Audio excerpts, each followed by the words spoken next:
What's going on? Today we will analyze malicious Microsoft Office macros. In the last video, we analyzed PDF files or malicious PDF files, and we saw how we can extract the embedded code if the PDF file has built with an embedded code. In this video, we're going to be analyzing malicious Microsoft Office files and see how we can detect if the Office file has malicious macros, or is it just a normal macros that you come across while you do your work. Okay, so basically, first make sure you connect to the TryHackMe network and make sure you deploy the machine. When you deploy the machine, you'll be able to access it within your browser, as you can see here, or you can click on access in browser to be able to have it in full screen. So you can work from here on task 4, and you have two Word files to analyze. One is definitely a legit invoice, and one is taxes 2020. Now we're using REMnux, which is a system for reverse engineering and malware analysis. You can download the system for free, or you can just work on it online using TryHackMe. I will conduct the tasks right from my own machine, but I said again, you can just use a terminal here and do the tasks on REMnux. Okay. So we will first connect to the machine.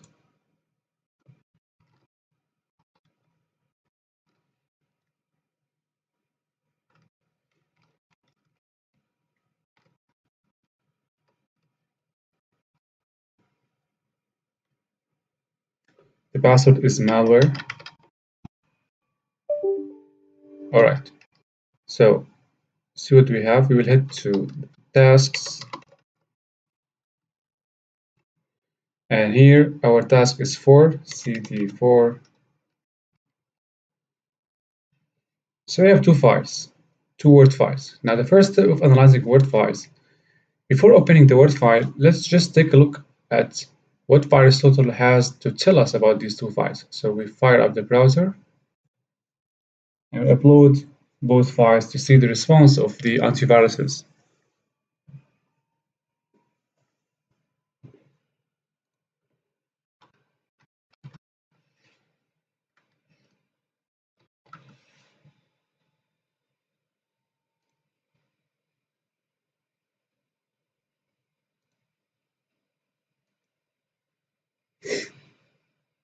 Now I downloaded the files to my local machine. And they are here. So I'm going to start with definitely a legit invoice. Open, confirm upload.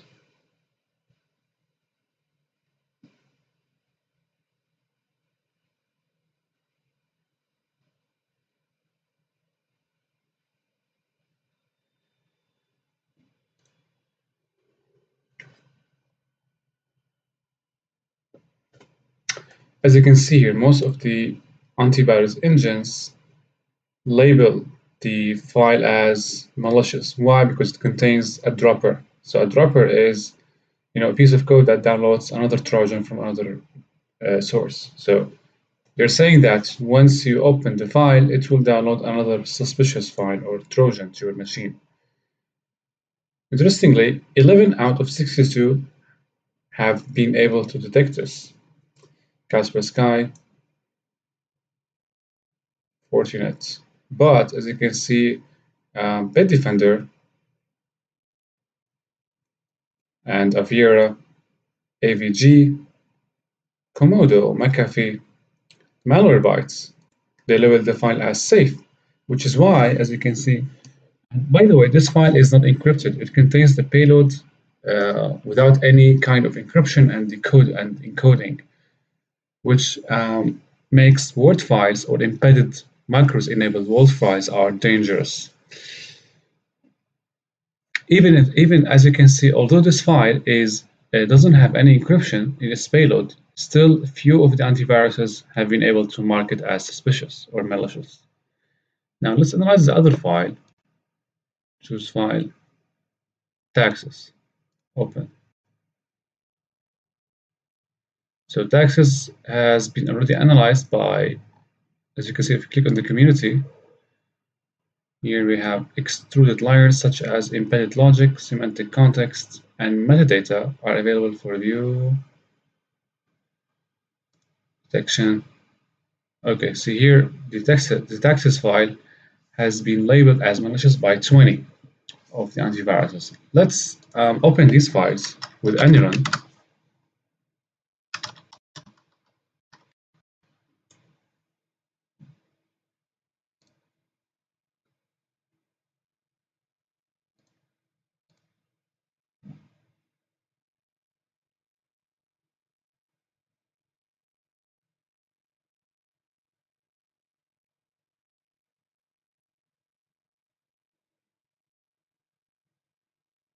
I guess I'm gonna have to sign in, so I'm gonna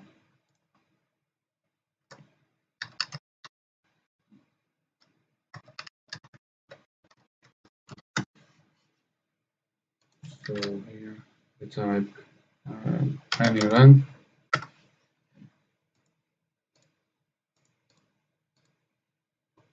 Let's sign in.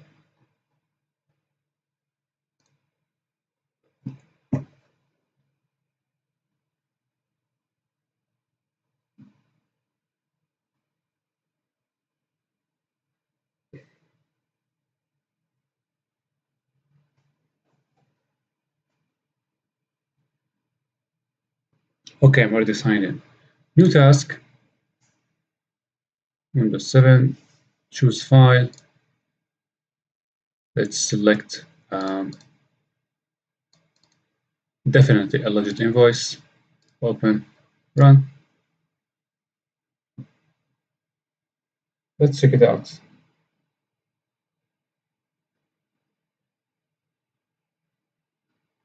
Now, analyzing files with VirusTotal and any run is a good step towards getting familiar or getting introduced to what the file is intended to use. Let's see here the word file. As you can see, when you click on this button, let's click on that. Oh, you can't click, it's only picture. So that's how the file looks when you just open it. It doesn't do anything, right? If you go to macros, there are no macros.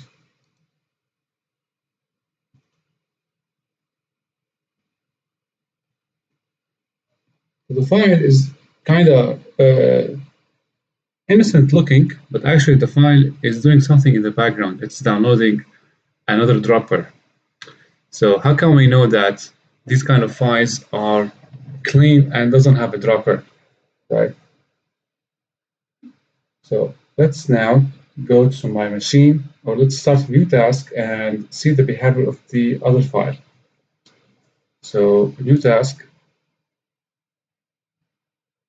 choose file, taxes, run.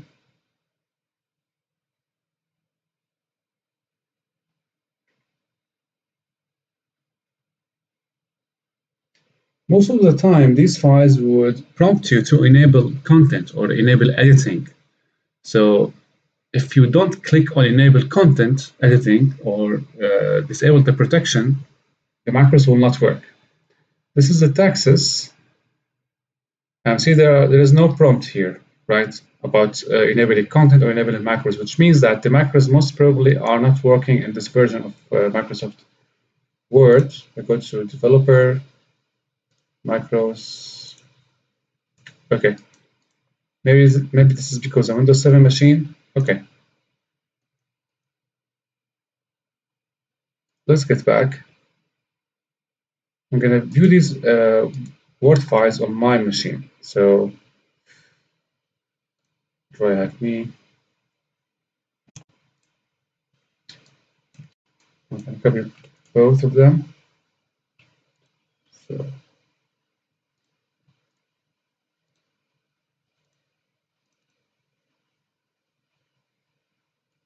So this is how the file looks like when you open it. As you can see, there is a button saying enable content. Now, unless you click on this button, the file will not do anything malicious or cannot do anything malicious to your system. If you enable content, the macros will work. So don't enable the content unless you trust the file source. You go to view macros, view macros, nothing. Why? Because I haven't enabled the content. Now, if I click on enable, okay, and view the macros, oh, still nothing. Record macro. So here,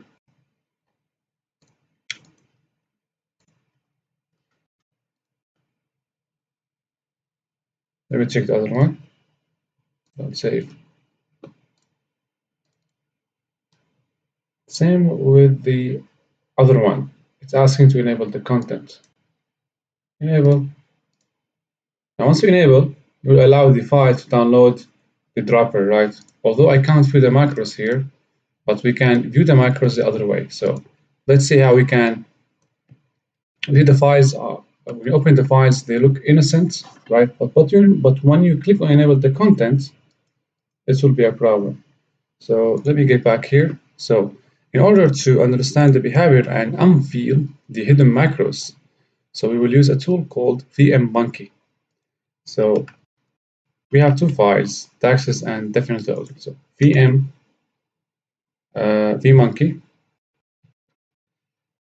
The first one is definitely logic. Let's see. So VMmonkey reveals the hidden macros in a Word file. Okay, let's go up, examine the results, parsing Visual Basic Code. So the Visual Basic Code here has been detected is this one: private sub define legit shell cmd, and downloads this application from this address, which is a sample application. It's not malicious, right? It's a sample. But the presence of such code in your Microsoft Word or in your Word file makes the file malicious, right? Because it executes other commands in the background. So here it downloads the dropper from this address. If you go down, so this is one of the addresses that the file is trying to go to once you open it or once you click on enable content. Now here are the recorded actions. So the first one is downloading the dropper. The second one is the same, downloading the dropper. At the end, it's saying VBA bulletins called shell. So that's how you notify, that's how you analyze or unveil the macros within a Word file. Now let's see the other one.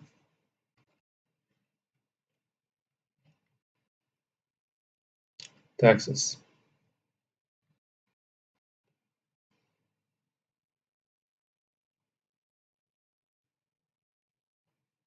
So the second one, it's trying to download note ac2c server.sh. It's trying to download the script, bash script from TryHackMe, which mimics the behavior of a malicious file trying to download a Trojan from the C2C server. And this is the same command here, present in Visual Basic. These are all happened in the background without you know. Once you click enable content, they will start to work. Okay, so let's see now the questions in the task and answer it. Actually, we only have two questions for this task. The first one, what's the name of the macro for definitely legit invoice? So required to find the name of the macro. So if you go up, okay. So this is the analysis for definitely logic. The name of the macro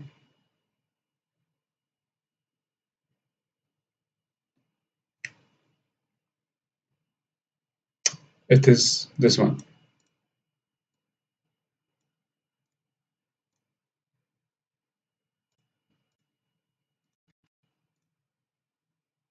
What is the URL in the macro in taxes 2020 with try to launch? So required to find the URL to which the macro is trying to go. So the URL is, you can take it from here.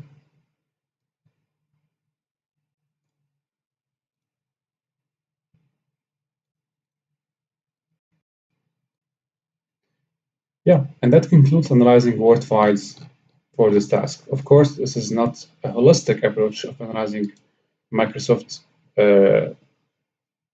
or Microsoft Office files. There are many approaches. We're going to touch on them later, but this is only for the purpose of this task. Thank you for watching.